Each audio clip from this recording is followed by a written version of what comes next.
Isang mapagpalang umaga po sa ating lahat. Salamat po sa Diyos sa pagkakataon muli na ibigay po sa atin. Tayo po nakapagpahayag ng mga salita na siyang kinakailangan po natin lalo sa panahon po ngayon. Kaya po ninyo na patuloy po na mag-isa po tayo sa gawain po sa mga. Ako po si Pastor Edison ng Doro Church District 9 sa pangunguna po ni Pastor Luis Bayron.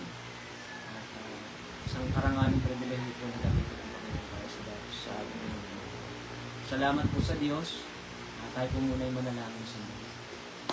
Aming amaming Diyos na makapangyarihan sa lahat, Diyos na banal at mabuti, na mapagbiyaya ang pag-ibig ay sagana sa bawat isa po sa amin. Papasalamat po kami na sa pag-ibigin nyo kami ng lakas, ang pagkakataon muli na pagtibay ng bawat isa sa inyong mga salita. Dalangin namin, Panginoon, na patuloy niyo po kami samahan ng Diyos. Walang ibang mataas sa umagang ito kundi kayo lamang, Panginoon. Hayaan, Panginoon, na buksan niyo po ang puso at isipan ng bawat isa, lalo na sa tagapakinig po namin, taga-subaybay sa araw-araw na pag-aaral ng salita ng Diyos ng umaga. Salamat po, Panginoon. Pagpalain niyo po ang bawat isa po sa amin ngayong umaga ito sa magitan ng iyong mga salita. Walang anumang gawa ng kaaway ang patuloy na magtagumpay, kundi kayo lamang, Panginoon. Holy Spirit, patuloy po namin ina-acknowledge ang inyong pong presensya habang kami po ay nagkakatipon sa magitan ng online na pag-aaral ng inyong mga salita. Salamat po, Panginoon, sa inyo po lahat ng parangal, pagdakil at pagsamba. Ito pong aming panalangin sa pangalan ng Panginoon Jesus. Amen. Salamat po sa Panginoon. Good morning po. Lahat po ng mga taga-subaybay po natin. Pag-usapan po natin ang mga salita ng Panginoon dito namin. Base po sa mga nangyayari po sa ating pong bansa, kahit po sa labas ng bansa o sa ibang bansa. Siguro, hindi naman lingid sa atin yung mga nangyayari. Dito sa atin yung mga kalamidad, yung mga kaguluhan sa gobyerno, yung mga natural disasters, malindol, pagbaha, marami tayong nagiging problema ngayon. Sa labas naman ng bansa natin, ganun din. Yung mga kaguluhan din na nangyayari sa ibang bansa. May mga pag-uusig sa mga mananampalataya sa Nigeria. Mga nakita natin yung bagamat isa sa mga ginagawa ng Diablo ay dayain tayo sa paraan na ipakita sa atin ang ganda ng transition na nangyayari sa mundo pagdating sa technology, sa mga pag-develop ng mga lugar. Pero pag tayo po ay nasa pananampalataya, nakita natin yung hindi yung mga bagay niya, kundi nakita natin yung pasama ng tao, pasama ng mga sitwasyon. At lahat naman yun ay sinabi na rin ng Panginoon sa atin, no? Sa John chapter 16, verse 23, talagang mangyayari talaga yung mga bagay niyo. Pero kailangan pumayapa yung bawat isa po sa atin. Alam niyo po, isa sa mga plano ng kaaway, hindi na yung ibalik tayo sa dati nating mga buhay. Yung tayo po ay kung dati kang manginginom ka ulit, dati kang manunugal, maging manunugal. No, pabalikin ka niya sa dati mong buhay. Hindi po, ang strategy na po ng kaaway, yung tayo po ay nagpapatuloy sa pananampalataya, pero punong-puno po tayo ng katanungan, punong-puno tayo ng pag-aalala, punong-puno tayo ng pagdududa, pagdudahan natin ng Diyos, matakot tayo. Yun yung mga bagay na ginagawa ng kaaway niya. Kaya maging matalino po yung bawat isa po sa atin. Tulad ngayon, malaki po yung porsyento ng mga tao ngayon na nagkakaroon ng anxiety at depression dahil sa mga nangyayari. Pero salamat sa biyaya ng Panginoon. Salamat sa Diyos na bilang mga mananampalataya, tayo po ay patuloy na iniingatan. Binibigyan tayo ng tamang kaisipan, ng tamang puso. Dahil din naman sa mga salita ng Diyos na ating pong natututunan, pinanghahawakan. Kaya salamat po sa Diyos. Amen? Paano ba natin i-deal? How to deal with anxiety? Kasi yun nga Ang ginagawa ng kaaway ngayon ay gumagawa siya ng paraan para ginagawa niya lahat ang kanyang kaparaanan para ang mga tao ay mapuno ng pag-aalala, lalo na yung mga mananampalataya. Tandaan po natin, tayo po talaga yung target ng kaaway dahil ayaw niya na tayo po ay magmana ng mga bagay na pinangako ng Diyos ng buhay na walang hanggan, makasama ang Panginoon. Kaya ano ba yung mga bagay na dapat natin gawin? O ano ba yung mga bagay na dapat natin malaman pagdating sa paano ba natin pagtatagumpayan yung mga ganitong sitwasyon? Sa Biblia, talagang laging sinasabi ng Diyos sa atin yung salitang pagtitiwala. Sabi nga dun sa nakita kong merong 134 times na binanggit ko salitang trust sa Bible at merong about 39 Bible verses about trusting God. Specifically, binabanggit ko tungkol sa pagtitiwala sa Diyos. Dahil gusto ng Diyos magtiwala tayo sa Kanya ng buong puso. Amen? Dahil sabi nga ng aklat ng Roma, ang anumang bagay na hindi ayon sa pananampalataya ay kasalanan. Kaya, habang tayo po ay sumasampalataya, naglilingkod sa Panginoon, gagawa naman ng kaaway para tayo po ay mag-alala, magduda, mapuno ng takot, ng pangamba. Kasi doon magpapasimulang lumamig yung ating pananampalataya. Nakakalungkot pag ito'y nagtuloy-tuloy, maaring tayo po ay humantong sa pagtalikod sa Diyos. Kaya nagtatagumpay ang kaaway sa ganun. Pero salamat sa Diyos dahil hindi naman tayo pinabayaan ng Panginoon. Dahil sapat ang mga salita ng Panginoon, sapat ang banal na spirito na sumasama sa bawat isa po sa atin upang tayo po ay palakasin. Amen? At pagtibayin. No? Alam niyo po, kailangan bilang mga mananampalataya, hindi tayo nagkakaroon ng anxiety. Bagamat makakaramdam tayo ng panandaliang pangamba sa biglaang mga sitwasyon na pwedeng dumating sa atin.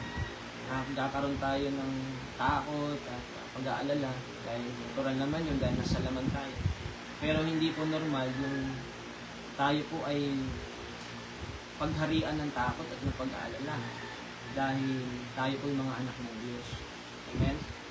At malaking bagay po yung ginagawa ng anxiety sa physical na katawan ng tao. Diyan nagpapasimula yung mga panic attacks, at magkakaroon tayo ng sense of doom, parang laging may masamang mangyayari, depression,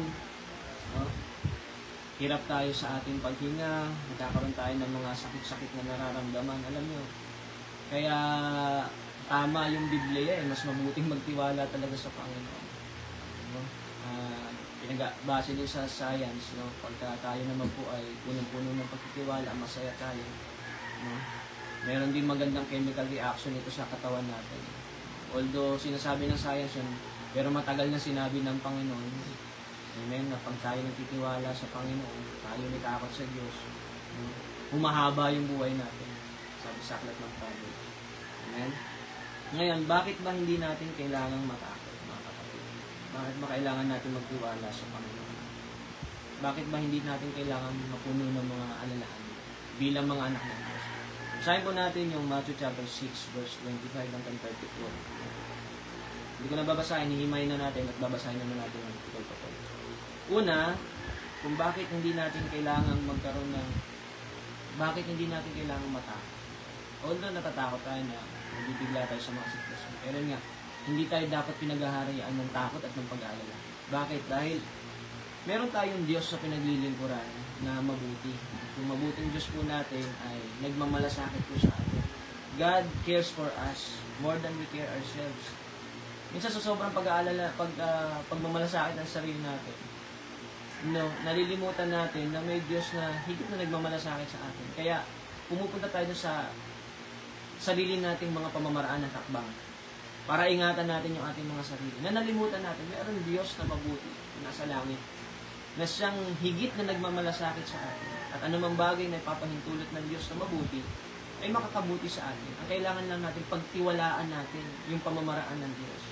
Amen? Hindi yung, keso, hindi mo gusto yung mga nangyayari sa kabila na sumusunod ka sa Panginoon. Sasabihin mo, nagmamalasakit ba talaga ang Diyos? Hindi po. Kailangan natin pagtiwalaan ng Diyos. Amen? Sabi ng Matthew chapter 6 verse 25, kaya sinasabi ko sa inyo, huwag kayong mag-alala tungkol sa inyong buhay. Amen?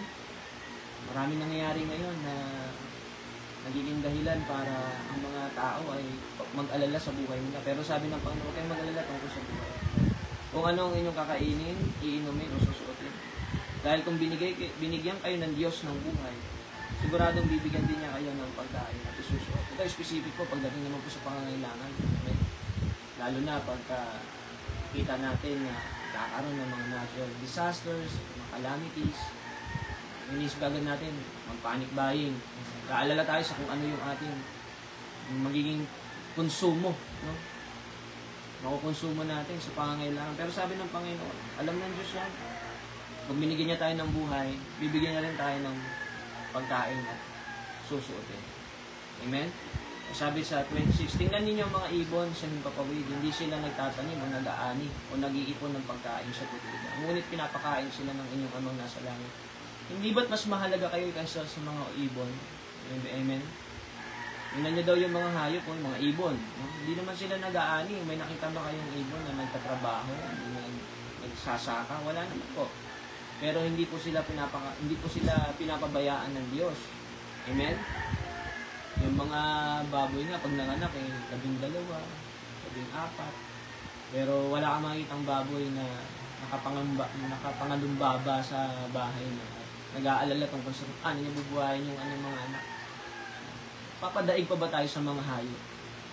Tayo po ay higit na mahal ng Diyos dahil ang Diyos ay nagkatawang tao sa katauhan ng Panginoon namatay para sa atin, hindi po para sa mga hayop. Kaya kung ang mga hayop ay hindi pinagkukulang ng Diyos, lalo na po tayo, mga kapatid. Sabi ng 1 Peter chapter 5 verse 7, pagkatiwala nyo sa Kanya ang lahat ng kabalisahan ninyo dahil nagmamalasakit siya sa inyo. Cast your cares upon Him because He cares for you. Alam ko may mga ilan po sa atin sa mga oras na ito, marami po tayong alalahanin. Pero ngayong umaga, tinuturo po sa atin ang salita ng Diyos, pagkatiwala po natin sa Panginoon. Dahil higit na nagmamalasakit ang Diyos kaysa sa pagmamalasakit natin sa ating mga sarili. Minsan sa sobrang pagmamalasakit mo sa sarili mo, humahakbang na tayo sa mga paraan na hindi nakalooban ng Diyos. Bagamat pwede ka magtagumpay sa sarili mo, pero ang makikita mo yung galing mo, hindi yung galing ng Diyos. Hanggang sa hindi ka na magtiwala talaga sa Diyos. Bakit? May nangyayari naman sa ginagawa mo. Yun yung pandaraya ni Satanas. Hindi. Cast all your cares upon Him because He cares for you. Sa panahon na tayo po ay nahihirapan, mabibigatan, manalangin po tayo. Ilapit po natin sa Panginoon. Hayaan natin na ang Diyos ang siyang gumawa. Sinubukan na natin sa maraming panahon, sa maraming pagkakataon yung sarili natin, pero nabibigay tayo madalas. Pero pag nagtiwala tayo sa Diyos, mga kapatid, hindi tayo mabibigay. Amen. Tingnan niyo pagtitiwala na katulad nung kay Noah. Kung napapansin ninyo, nung inutusan siyang gumawa ng daong, bagamat hindi pa niya nakita yung mga mangyayari, nagtiwala siya sa sinasabi ng Diyos. Gumawa siya ng barko. Ginawa niya, pinautos ng Panginoon. Umikayat din siya ng mga tao, pero hindi sila naniwala. Pati pa yung mga hayop naniwala, nagpasukan sila pares-pares. At yung mga hayop na nasa lupa ay pumasok dun sa daong. At ito yung maganda sa nakita ko doon sa James chapter 7 verse 15 hanggang 16. Ayon sa iniutos ng Diyos kay Noe, pinapasok niya sa barko ang bawat paris ng lahat ng uri ng hayop na lumapit sa kanya. Amen? Pagkatapos, isinara ng Panginoon ang pintuan ng barko.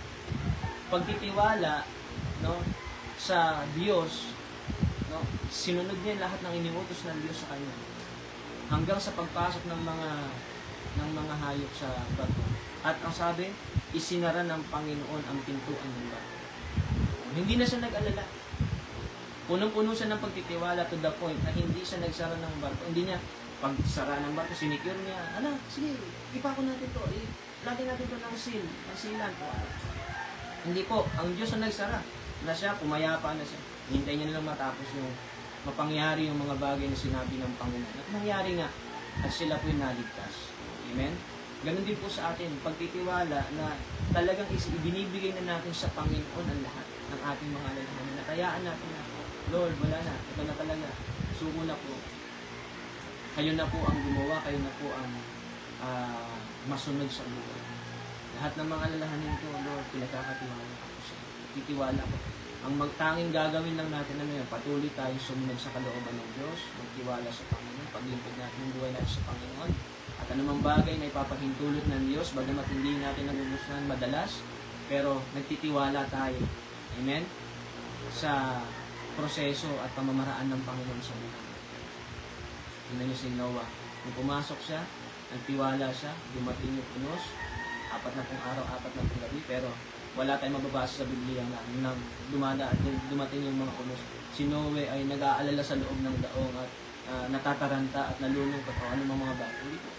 Nung sinara ng Panginoon ng pinto, hinintay niya na mangyari yung mga bagay na sinabi ng Panginoon. At nangyari nga at sila po'y naligtas.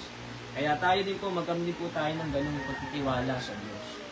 Sa mga nangyari sa paligid po natin, magtiwala tayo sa Panginoon. Alam natin, alam ng Diyos yung ginagawa niya. Sinabi niya na ito, no? Para tayong nasa loob ng barko at nangyayari na nga yung mga sinasabi ng Panginoon. Kung kay Noah, baha, unos, ulan, sa atin naman, yung mga mahirap na sitwasyon sinabi ng Panginoon sa John chapter 16, nangyayari na. Sa Matthew chapter 24, nangyayari. Pero panatag lang tayo. Bakit? Alam natin, we cast all our cares upon Him because He cares for us. Nagtitiwala tayo sa Panginoon dahil mabuti siya. Alam niya yung ginagawa niya. At meron tayong mabuting bagay na inihanda ang Panginoon sa bawat isa sa atin. Bagamat lahat ay babagsak, gobyerno, yung ating pong magkaroon man ng krisis sa mundong ito. Maulit man yung pandemic, hindi, titiwala tayo sa Panginoon. Amen? Tingnan niyo sa John chapter 10 verse 28. At sila'y binibigyan ko ng walang hanggang buhay. At kailanman hindi sila malilipot at hindi sila agawin ng sino man sa aking tanan. Ang aking Ama na nasa kanila ay nagbigay sa akin ay lalong dakila kaysa lahat at hindi sila maaagaw ni naman sa kamay ng Ama. Amen? Mga kapatid, sa pananampalataya, nasa kamay tayo ng Diyos. Hindi lang ng Panginoon, kundi maging ng Ama. Amen? Nasa kamay tayo ng Panginoong Jesus at ng Ama sa amin at walang sino mang makakaagaw sa atin. Ganong pagtitiwala na alam mo, you're in good hands. Hindi with Metrobank, mga kapatid. You're in good hands kasi nasa kamay ka ng Panginoong Jesus at nasa kamay tayo ng Ama. Walang sino man makakaagaw sa atin. Walang anumang bagay makaka-snatch sa atin. Liba na lang kung tayo magpasa talagang tumalikod sa pananampalataya. Pero hanggat tayo nasa pananampalataya, pinangahawakan tayo ng Diyos, pinangahawakan tayo ng ating Panginoon Jesus. Magtiwala tayo. Amen? Magtiwala po tayo. Pastor, bakit yung mga nasa Nigeria? Maraming pinatay ng mananampalataya, na-snatch ba sila sa kamay ng Diyos? Hindi po. Mas lalo lang nilang pinagtibay yung sinasabing pangahawakan sila. Kasi take note sa 28, sila'y binigyan ko ng walang hanggang buhay. E di lalong nalubos yung pangako ng Panginoon. Pinatay man sila sa physical, pero nasan sila? Inilipat na sila. Sabi nga, ang mga mananampalataya, pag namamatay, ay lumilipat lang ng address. Dating nasa lupa, ngayon nasa langit. Amen? Lalo lang nilang pinagtibay ngayon yung pangako ng Panginoon. Walang makakaagaw. Bakit? Nandun sila sa langit. O akala nila yung Satanas, akala ng mga masasamang tao na yung pinatay nila yung mga Kristiyano, pero hindi nila alam. Lalo lang nilang pinagtibay yung pangako ng Diyos. So, nagmana tuloy sila ng buhay na walang hanggan. At ngayon, nandun na sila. Mas mapalad pa po sila sa atin. Sabihin natin, kawawa naman po yung mga nasa Nigeria. Hindi po. Kawawa po yung mga taong walang pananampalataya sa Diyos. Pero yung mga taong sumasampalataya, patayin man sila sa pinakakarumal-dumal na paraan. Mga kapatid, mabuti yung kanilang patutunguhan. Amen? Mas mapalad pa sila sa mga taong masarap nga yung buhay, maganda nga yung buhay, pero wala namang pananampalataya sa Diyos. Anong sabi nga ng Mark 8, chapter 8, verse 36, anong mapapala ng tao? Kamtin man niya yung buong mundo, kung mapapahamak naman yung kanyang kaluluwa. Kaya tayo mga nagtitiwala sa Panginoon, mga kapatid, panghawakan natin, nasa kamay tayo ng Diyos. Ano pa man yung mangyari sa mundong ito, dumating man yung big one na sinasabi na ito, tayo magkandamatay sa malakas na lindol na yun. Anong meron? Pinangahawakan tayo ng Panginoon. Meron tayong buhay na walang hanggan. Yun yung pangako ng Diyos sa atin. Lilisan tayo sa mundong ito, kaya lilipat lang tayo doon sa pinangako ng Panginoon na kanyang kaharian sa langit. Amen? Kaya magtiwala tayo sa Panginoon. Amen. So, kailangan yung mga pag-aalala na yan. Yung mga takot na yan sa nangyayari sa paligid natin, nawala na yan. Yung mapagtagumpayan natin yan, bakit meron tayong pinangahawakan? May Diyos na nagmamalasakit sa atin. Higit. At pangalawa, meron na lamang po sa 10 minuto. Pangalawa po, bakit hindi tayo dapat pagharian ng takot at pag-aalala? Dahil, kasi pag yung pag-aalala mga kapatid, maapektuhan lang yung physical na katawan mo na. Imbis na sana maging malusog at malakas yung katawan mo, dahil gusto kang gamitin ng Panginoon sa marami pang pagkakataon, pinapahina mo yung katawan mo. Tingnan nyo, sabi ng Matthew chapter 6 verse 27, sino sa inyo ang makapagpapahaba ng kanyang buhay ng kahit isang saglit sa pamamagitan ng pag-aalala? Pag nag-aalala ka ba, humahaba yung buhay mo? Wala. Sa halip, umiigsi pa nga. Bakit kanina, pinag-usapan natin, pag tayo nag-aalala, based on science, nagkakaroon tayo ng mga chemical reaction sa katawan natin, humihina yung immune system natin. Dumadating yung mga sakit-sakit sa atin. Kakaroon tayo ng mga iba't ibang nararamdaman sa katawan dahil sa pag-aalala. So, pero pag tayo ay laging nagtitiwala, laging masaya, lagi tayong payapa, iba rin yung chemical reaction sa katawan natin, lumalakas yung immune system natin, no, napagtitibay natin yung ating mga katawan. Tama yung Biblia, bago pa matuklasan ng science, sinabi na ng Panginoon sa atin yan. At bakit kayo nag-aalala tungkol sa pananamit? Tingnan ninyo ang mga bulaklak na tumutubo sa parang hindi sila nagtatrabaho, naghahabit. Ngunit sasabihin ko pa sa inyo, kahit si Solomon ay hindi makapagsuot ng damit na kasing ganda ng mga bulaklak. Kung dinadamitan ng Diyos ang mga damo sa parang nabuhay sa ngayon, pero kinabukasan ay malalanta at susunugin, kayo pa kaya ay liit ng inyong pananampalataya. Mga kapatid, patuloy tayo magtiwala sa Diyos. No? Kung maghahari lang sa atin yung pag-alala at yung takot, pinapaiksi lang natin yung buhay natin. Amen?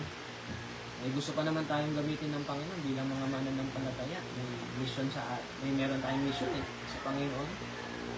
Kaya pag maghahari yung pag-aalala, takot sa ikaw lang napapahilong sa sarili mo. Pero pagkakalit ay puno ng pagtitiwala sa Diyos, masaya tayo naglilingkod sa Panginoon, mga kapatid, lumalakas din yung ating katawan. Tingnan nyo, sabi ng Proverbs chapter 10 verse 27, the fear of the Lord prolongs life. Diba? But the years of the wicked will be short. Hindi po totoo yung sinasabi nila, masamang damo. Matagal mamatay, hindi po. Mag-isip kayo ng mga masasamang tao. Ano ba ang iksi ng buhay nila?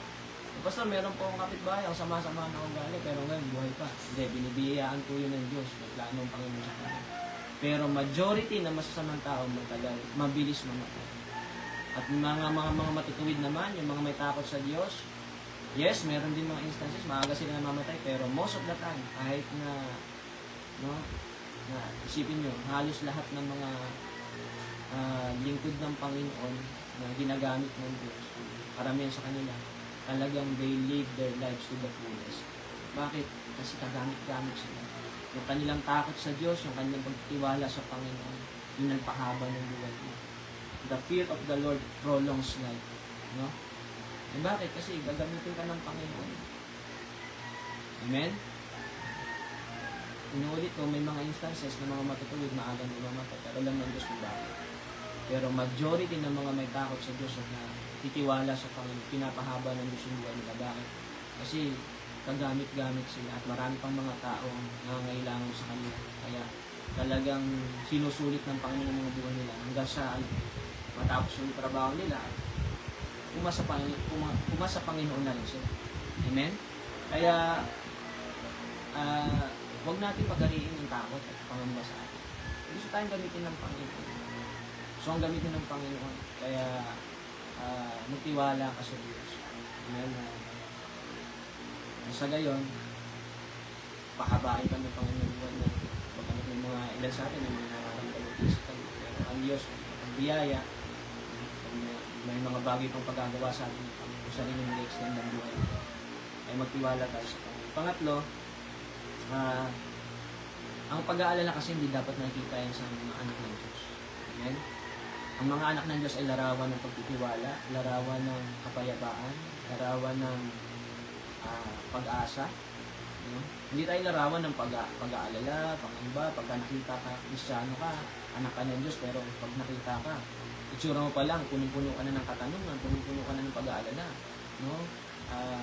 Laging tanong sa'yo ng kapitbahay, may problema ka ba? No? Hindi po dapat kung anak ka ng Diyos, lagi kang larawan ng pag-asa. Amen?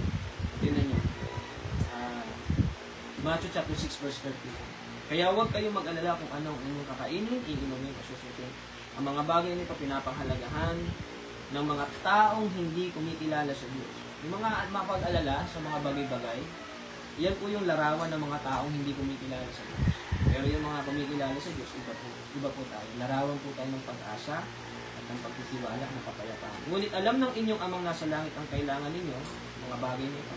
Kaya unahin ninyo ang mapabilang sa kaharian ng Diyos at ang pagsunod sa kanyang kalooban at ibibigay niya ang lahat ng pangangailangan ninyo. Alam niyo, pag matutunan na po natin talaga na unahin ng Diyos, seek first the kingdom of God.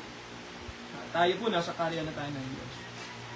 At isa pa, sumunod tayo sa kanyang kalooban. Lahat ng mga bagay, hindi tayo pagkukulangin ng Panginoon.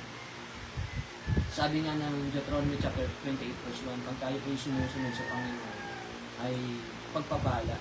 Amen? Sa verse 2, sabi doon, ay ang blessing mag-o-overtake sa atin. Kaya yung pagpapala o-overtake sa atin yan. Sabi ko nga doon sa mga kapatid sa Bicol, tayo po ay nabigyan ng pagkakataon na makapagsalita.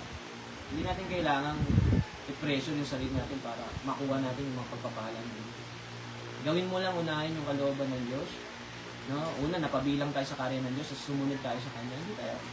Pagkukulangin ng Panginoon, blessing will overtake us. At take note, hindi po sa lahat magkakatapos namin blessing, material things sa kagad, material blessing, financial blessing. Hindi po sa lahat ng pagkakataon. Marami pong pagpapala ang Diyos. Mayroong pagpapalang spiritual. At maraming kaparaanan ng Diyos na pagpalain tayo sa paraan na mabuti na alam niya para sa atin. Hindi sa lahat ng pagkakataon, lagi tayong financial yung ating material things. Bigyan ko po kayo ng halimbawa. Yung mga kapatid ko, time 3 minutes, may mga kapatid po tayo na nakaraan yung Bible study po, papatotoo sila. Kasi po nakaraan, meron 2 nights revival sa Laguna. Tapos nagkaroon tayo ng Saturday service dito sa Bagumbo. Kasi nga, linggo magkakaroon ng anniversary sa Laguna. So, 4 na gawain, sunod-sunod. At naranasan nilang presensya ng Panginoon, nakakapuspusan, kanya-kanya silang patutunan, nakapuspo sila. Pag uwi naman nila, kanya-kanya rin sila ng mga problema kinaharap. May problema sa anak, may problema sa asawa, may problema sa pangangailangan, nakagulo sila. Ngayon, ang pwedeng maging daya ng kaaway, sabihin sa'yo, okay tayo, puspos pa kayo, gawa-gawain pa kayo, pero kayo, may mga problema kayo sa bahay, kakaharap na useless na. Sabi ko, yun yung huwag nating tatanggapin na pinig ni Satan. Totoo yung sinasabi ng Panginoon, pag sumusunod tayo sa Kanya, blessing will overtake us. Sabi ko, tingnan nyo po, 4 na sunod-sunod na gawain, pinuno kayo ng Panginoon. Ipinagpaunan ng Diyos na punuin kayo. Bakit? Alam ng Diyos dadaan kayo sa iba't ibang mga pagsubok. Sabi ko, mga pastor, no? So, yun yung sinasabing blessing will overtake you. Bago pa man dumating yung sitwasyon, meron ng pagpapala ang Diyos na inuna sa iyo. No, dahil alam ng Panginoon yung mga bagay na pagdadaanan natin. Kaya si Jesus, pinagpala tayo ng lahat ng pagpapalang spiritual. Bago pa daw likain ng mundo, ang lahat ng mga sumasampalataya sa Kanya ay meron ng planong pagpalain ng lahat ng pagpapalang spiritual. Bakit? Dahil alam ng Panginoon yung pagdadaanan natin bilang mga mananampalataya. Kaya naniniwala po ako, no, habang tayo po'y dumadaan sa napaka-pangit na mundong ito, napaka-samang mundong ito, kung bakit po tayo nakapagpapatuloy dahil pinagpaunan na ng Diyos na tayo po'y pagpalain ng lahat ng pagpapalang spiritual. Nandiyan yung Kanyang mga salita, nandiyan yung Holy Spirit, amen, nandiyan yung iglesia, nandiyan yung mga kapatid, nandiyan yung mga pastor natin, mga pagpapala po yan sa buhay natin. Sapat para tayo po'y pagtibayin, amen, hindi sa itong pagkakataon. No? Ang pagpapala ay puro na ng material things at blessings. Material things, financial, hindi po. Ang daming pagpapala natin na tinanggap sa Panginoon. Kung magiging lalawakan lang natin ang ating isip, titingin lang natin ang ating mata sa ating paligid. Sobrang pinagpala pala tayo. Pinagpaunan niya yan para sa mga sitwasyon ganitong pangit na darating. Lalakas yung loob natin. Bakit? Alam natin, meron tayong Diyos na mabuti, nagmamalasakit sa atin. Amen? At Diyos na nagpala sa atin. Napakaraming pagpapala. Amen? Kaya salamat po sa Panginoon, mga kapatid. Purihin ang Diyos at salamat sa Panginoon. Kaya mga kapatid, yung mga pag-aalala, hindi po dapat maghari sa mga anak ng Panginoon. Amen? Bakit? Dahil meron tayong Diyos na mabuti, na nagmamalasakit sa atin, at ang yung pag-aalala, mapapaiksi lang yan, ibigay lang yan ng health issue sa atin. So, balik rin natin. Mapuno tayo ng pagtitiwala at kapayapaan sa ating Diyos. At yung pangatlo ay hindi dapat nakikita sa atin. Bilang mga anak ng Diyos, hindi tayo dapat larawan ng pag-aalala, pag-aalinlangan, takot, kalungkutan. Larawan po tayo ng pag-asa, ng tiwala, ng pananampalataya, at ng kapayapaan. Kaya salamat po sa Panginoon, mga kapatid. Pagpalain po tayong lahat ng Diyos at sumagana po ang pabor ng Panginoon sa atin po sa maghapon. God bless po. Ingatan po tayong lahat ng Panginoon. Tayo po'y manalangin. Ama, maraming po salamat, Panginoon, sa umagang ito. Patuloy, O Diyos, na nagpapasalamat kami sa umagang ito. Na minsan pa, pinapaalala niyo po sa amin kung gaano po kami ka-blessed sa buhay na meron kami ngayon sa pananampalataya sa inyo, sa pagsunod sa kalooban. Bagamat may mga nangyaring pangit sa paligid namin, sa buong mundo, nagkakaroon ng iba't ibang kaguluhan, pag-uusig, sakit at karamdaman. Pero wala kaming dapat itatakot dahil kami po ay mga anak po ninyo, O Diyos. Kami po ay nasa inyong mga kamay. Walang sino man makakaagaw sa atin. At kung merong mang gumawa sa amin na masama to the point na kitlin ang aming mga buhay, lalo lang nilang pinagtibay yung pangako niyo at magmana kami ng buhay na walang hanggan sa langit o langit. Kaya salamat po, Panginoon. Wala kaming dapat itatakot, ipag-alala, kundi patuloy kami magtiwala sa inyo pong ginagawa at magagawa sa aming pong mga buhay. Patuloy kami magtiwala sa inyong mga pangako sa buhay na walang hanggan ay inihanda niyo po para sa amin. Ang tungkulin lamang po namin habang kami nandito, unahin namin palagi mapabilang sa inyong kaharian at masunod namin ang inyong kalooban, ang mga bagay na pinagagawa niyo po sa amin. At lahat ng bagay, Panginoon, ay hindi niyo po ipagkakait sa amin bagkus pagkakaloob niyo ang lahat ng pangangailangan. Hindi lang financially, hindi lang material. Lahat ng pagpapaalam, kinakailangan namin. Blessing will overtake us bago pa man dumating yung mga sitwasyon na mapanganib at magulo at puno-puno ng kahirapan. Ay inihahanda niyo na kami. Pinupuno niyo kami ng inyong mga salita. Pinupuno niyo kami ng banal na spirito. Pinupuno niyo kami, Panginoon, ng mga tao. Pinapaligiran niyo kami ng mga tao positibo, mga kapatid sa iglesia, mga pastor, mga gagawa na andyan para kami po ay pagtibayin sa aming pong pananampalataya, magtalumpay. Kaya salamat po, Diyos. Pagpalain niyo, Panginoon, ang umagang ito. Pagpalain niyo po mga kapatid na nakiisa. Pagpalain niyo po, Panginoon, ang programang ito, mga pastor, mga manggagawa, na tuwing umaga ay gumaganap sa pagpapahayag ng iyong mga salita. Salamat po, O Diyos. At anumang gawa ng kaaway ay aming kong sinasabay. Anumang pandarayan ng diablo sa aming isip, pandarayan ng diablo sa aming puso, mga ini-inflict niyang takot at pangamba sa umagang ito ay aming kong sinasaway sa pangalan ng Panginoong Jesus. Lord, tulad na yung sinasabi, anumang bagay na mabuti, malinis, kanais-nais, kapuri-puri, banal, matuwid, sa namin sa isip.